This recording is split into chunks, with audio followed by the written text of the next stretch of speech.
आज मी आमरस बनवते गावरान पद्धतीने। हे बघा, चला तर गावाकडून आणलेले आंबे होते।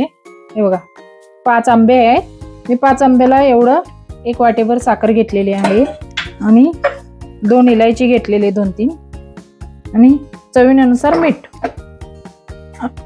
एवढं पाव चमचा मीठ घेतलेले आहे। तर चला मग आंब्याचं रस गावरान पद्धतीने कसे बनवायचे दाखवते तुम्हाला।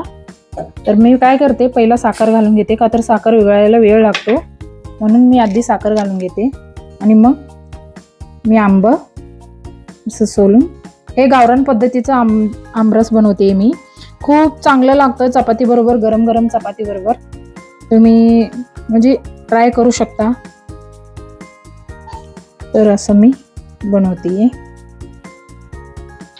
हे बघा, स्वच्छ धुवून घेतलेले आंबे मी, हे बघा सगळं कोळीमधनं हे आपलं आंब्याचा रस काढून घ्यायचा। किती घट्ट आणि किती छान असं अतिशय चवदार असं आमरस हाताने बनवलेलं होतं बघा।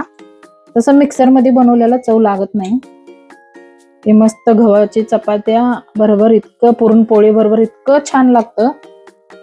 हे बघा, इलायची टाकून घेते मी, 2 इलायची घातलेली आहे। सगळं एकत्र मिक्स करून घ्यायचं आणि चवीनुसार मीठ, मगाशी थोडं टाकलं होतं, आता थोडी टाकते चवीनुसार मीठ। थोडं मीठ टाकलं की चव छान लागतो। आणि असं बघा, घरगुती हे गावरान पद्धतीचा आमरस तयार झालेला आहे। मी हाताने बनवले आहे, तरी पण ह्याच्यामध्ये पल्प म्हणजे थोडं थोडं असं तोंडात येतात, खूप छान लागतं।